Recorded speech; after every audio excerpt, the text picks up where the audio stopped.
அவரோட ஜாதியை மட்டும்தான் வந்து உயர்த்தி பேசுவாரு. படங்கள்லயுமே வந்துட்டு அவரோட ஜாதியை தான் உயர்த்தி பேசுவாரு, மத்த ஜாதிக்கு வந்து தாழ்த்துற விதமா தான் காட்டுவார் அப்படின்ற மாதிரி வந்துட்டு நிறைய பேர் வந்து கேள்வி கேட்கிறாங்க.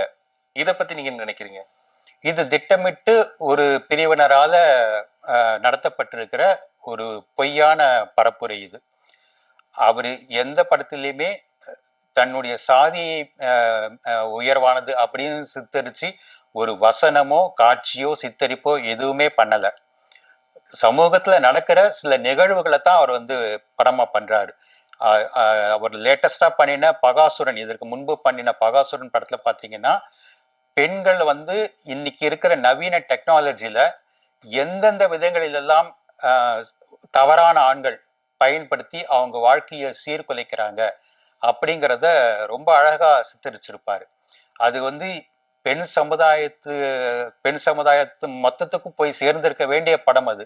ஆனா இது போல சில திட்டமிட்ட பொய் பிரச்சாரங்கள் காரணமாக அந்த படம் வந்து பெரிய வெற்றியை பெறல. எனவே அவருடைய படங்களில் வந்து பெண்களுக்கான ஒரு பாதுகாப்பு, பெண்களுக்கான விழிப்புணர்வு, இதைத்தான் அவர் மையப்படுத்தி படங்கள் எடுக்கிறாரு.